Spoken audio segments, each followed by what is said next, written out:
Namaskar. Today we shall discuss about the S-sept and J-sept curve and natality, mortality, death rate, and S and G-sept growth curve. Now, first start with population density. Density means suppose here is a two population and these dots and these dots. We easily recognize that this is a denser area along with this is a denser area than this. So density is actually the n by s, that is the number of individual present in a unit area, that is space. Number of individual present in a particular space is the density.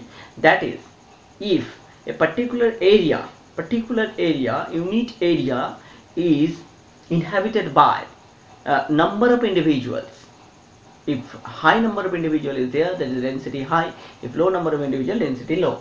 So this is the population density. In a population density, particular species, if a particular species present in a definite area, in a unit area, then it is called density. So then next is the natality. Natality is a birth rate. Birth rate means rate, that is in a particular area, birth, the rate is the term when rate is included, that is in a number of individuals entry in a or birth in a particular area in particular time, that is it is actually the number of individuals. What is actually the number of individuals? Birth by laying, by propagation, whatever may be, is the number of individuals is increased or not. It is the birth rate, that is calculated by a per thousand. In case of human, birth rate is calculated, that is in 365 days how many number of individuals are included by birth. In case of humans, that is in 1000 individuals per year, how many individuals are newborn. In case of human, natality is a birth rate, that is how many individuals are born in a definite time period. It is the natality. And mortality is how many individuals die in a particular time period. It is called mortality.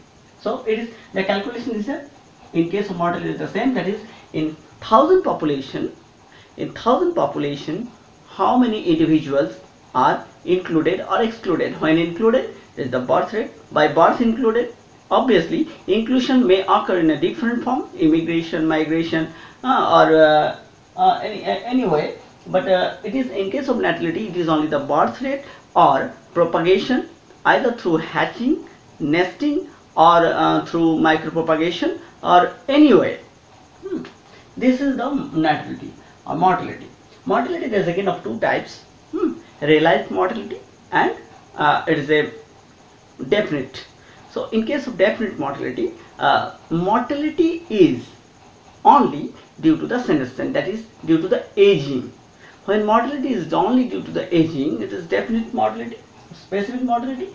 And mortality when realized mortality is when mortality is not due to the senescence, that is not due to the aging, but due to the disease or predation or killing or by any means, emigration, whatever may be. This is called realized mortality. In case of natality, there is a term, that is biotic potential. Biotic potential is maximum number of potential or maximum number of birth rate under ideal condition. Maximum number of birth rate under ideal condition. So this is a biotic potential. In case of biotic potential, Rn, that is R is reproduction rate and N is the population size. So when they are multiplied under ideal condition, the net biotic potential is huge, but if the biotic potential is huge, not only it is supported by the nature, biotic potential is used by the individuals, but nature is not supporting. Nature is limiting by means of two terms here. One term is carrying capacity.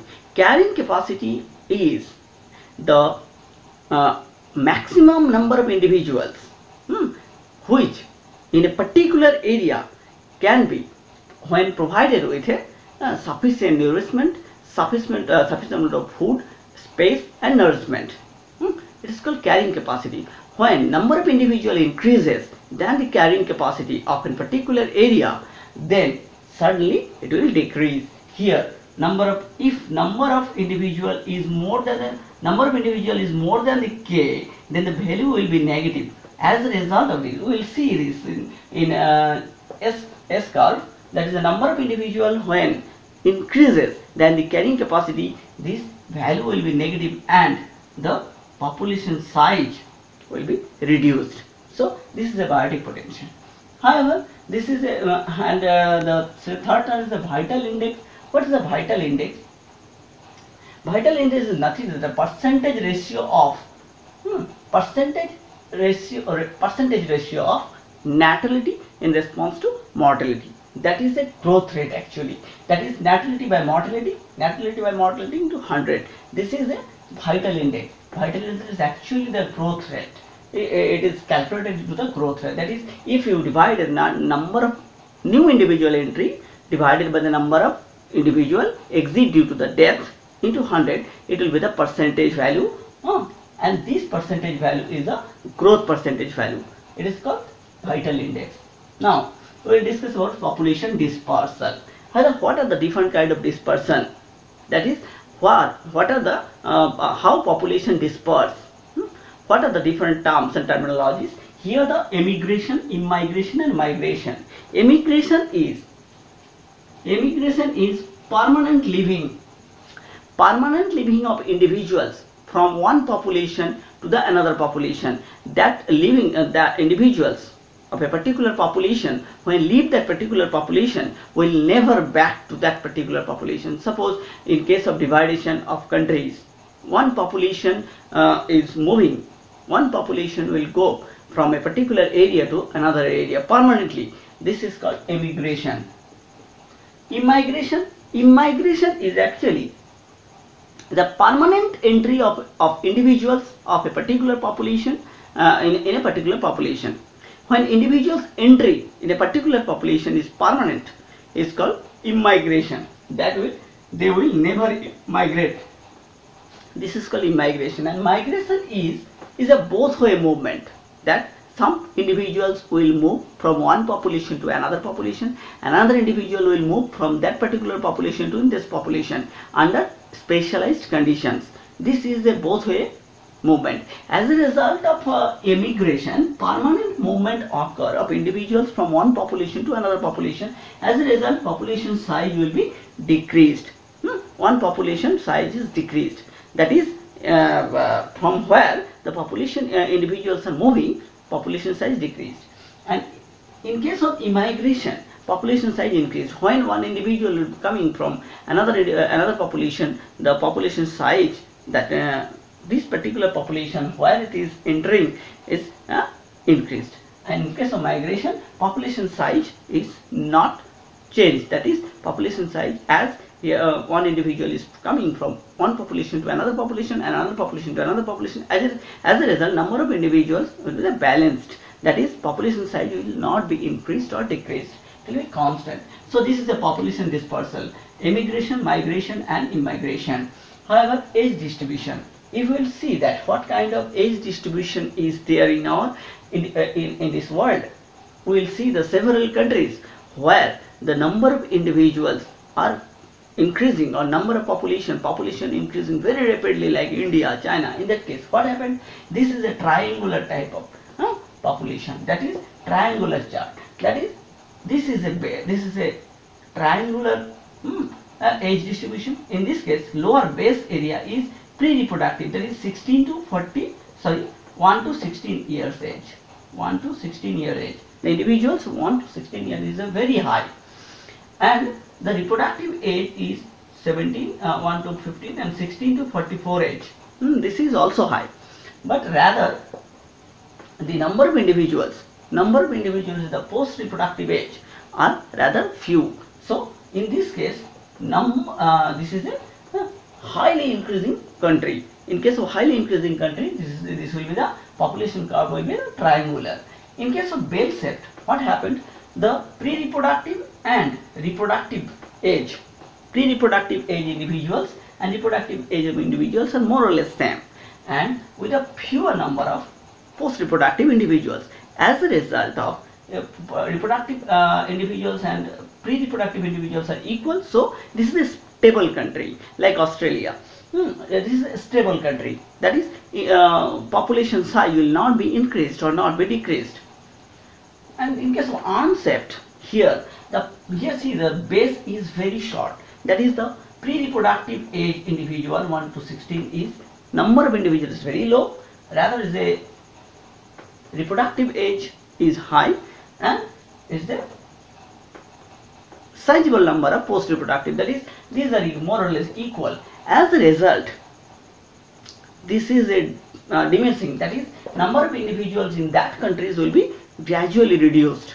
As a result, the highly developed countries of Europe are showing the bell-shaped countries, bell-shaped population structure. Okay. Now the two types of population growth curve is there, S-shaped and J-shaped growth curve. In case of S-shaped growth curve, when a particular area is inhabited by the individuals of a population, a particular bare area is inhabited by particular individuals of a particular population, then what happened?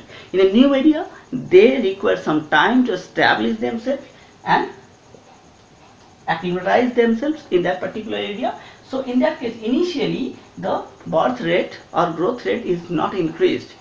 So there is a lag.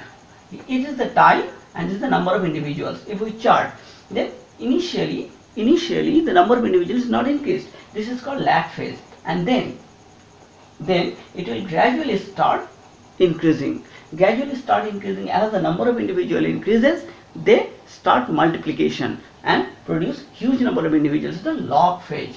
And at the time when it reaches just below the K, that is the carrying capacity, of that is the total resources present in that particular area, when it is equal, then when it reaches the carrying capacity of that particular place, then it will go to the statutory phase.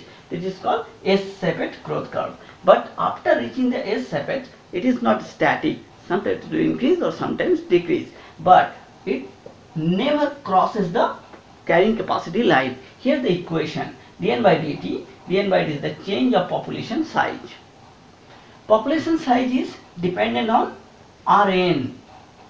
R is the biotic potential of an individual, that is the very high. N is the number of population size is number of population. So other population size in a particular population, R is the biotic potential, it is very high, a particular individual, and N is the population size. So R and N is multiplied, so huge number of dNdt, that is change in population. Population will change rapidly. If dn only R and N is there, that is biotic potential and number of individuals in a population size if large and biotic potential is high, so huge number of individuals will develop. But what happened here is a environmental constraints, that is carrying capacity is there. When carrying capacity number of individuals is high, then the carrying capacity total value will be negative, that is the change in population towards the negative way, so population size will be decreased. So this is the S-shaped growth curve. Here is the dn by dt R into k minus n by k, that is 1 minus n by k. So total population size will be negative if n will be increased than k. So this is the S-shaped growth curve. In case of J-shaped growth curve, what happened? Here also is the lag phase, exploratory phase, exponential phase or log phase. But in that case, it is number of individuals is increasing in such a way that they are crossing the carrying capacity. Carrying capacity line is crossed here. So as a result, certain sharp decline in the number of individuals. We know that when the carrying capacity, here the carrying capacity is not crossed. If crossed, it will crash. So in that case, it is a crashing of the growth rate. Why? Because here the number of individual increases the carrying capacity. What happened here? dN by dt is equal to Rn. It is the calculation, that is R and N. There is no environmental constants. In case of larvae, number of larvae, number of eggs and larvae are huge. So J-shaped growth cover mainly in a seedling, in a larvae and old ages individual. This is applied for. So only Rn, no environmental conditions is applied here. So huge number of individuals are suddenly increased and suddenly decreased. So this is a J-shaped growth curve. Thank you.